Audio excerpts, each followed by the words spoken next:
one outstanding receiver that unfortunately we couldn't close. It was not because of finance.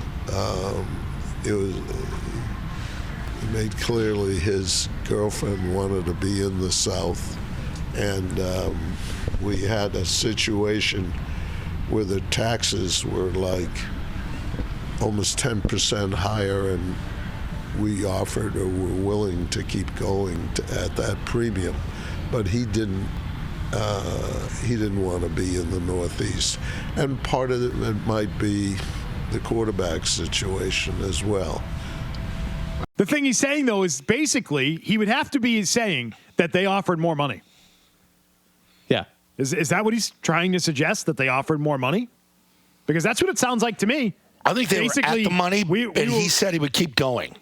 That's what he said. He said they would keep going. I think they were there, and she's like, yeah, we're not coming there. So what you're interpreting that as is we had more money to offer. They didn't even want to hear our offer. I think she didn't want to be there, and he also said he threw in there at the end, and also probably we don't have a solid quarterback situation right now. What's worse? This is a question for everyone. Ready? 617-779-0985. Is it worse that they either A, didn't offer more, or B, they weren't even allowed to offer more because the player didn't even want to hear it? They weren't even allowed to make another good offer, better offer. They weren't even allowed to get to the point where they say, we'll pay you more than anyone. The player didn't even want to hear that. Because of the girlfriend that wants to live down south? No, savvy move by Calvin Ridley. You blame the girlfriend, so you don't have to tell the Patriots that I don't want to come here. Actually, it's my girlfriend that doesn't want to come here, but you're not a destination. It almost makes it believable. With your girlfriend doesn't want another $6 million. And by the way, why are you listening to your girlfriend on this? He already told you. Kraft already told you. We covered a tax thing. That's that doesn't matter. We would deal with that. Girlfriend, listen. They want to give me like another $10 million, and I'm supposed to not do that because my girlfriend wants to live in the South? No, which I think makes Robert Kraft's story believable. That this is actually how this played out. They would have offered more, and so I guess we'll give them credit for that. Fine, you were willing to offer more. You didn't even get the chance because the player had zero interest in the Patriots. Didn't even want to get a best offer from the Patriots because he was that turned off by the idea of going there. That's a bad sign. Well, what's a really bad sign? Think about the option. You could go and play with like this new coordinator type head coach Callahan that came from Cincinnati, and you got DeAndre Hopkins on the other side. It's going to command some attention. Who's on the other side up here in New England? You're like a bona fide, definite number one. You could be a number 2 down there, or even a 1A. I mean, and you're still making bank. And you get to live in Nashville, by the way. You get to live in Nashville. Fun city. What's the draw of New England right now? Seriously, for a free agent. World Cup. I have no idea.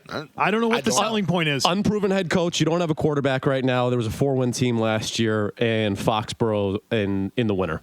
Like that's a tough draw. Well, coordinator that hasn't called plays too. I mean, you got a lot. Your deck is stacked right now against you.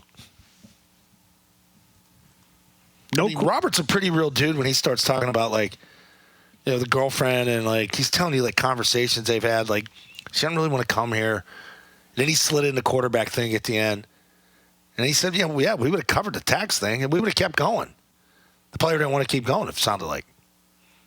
And he found another taker. Found another taker other than Jacksonville, and it was Tennessee, and it was a better situation than Jacksonville.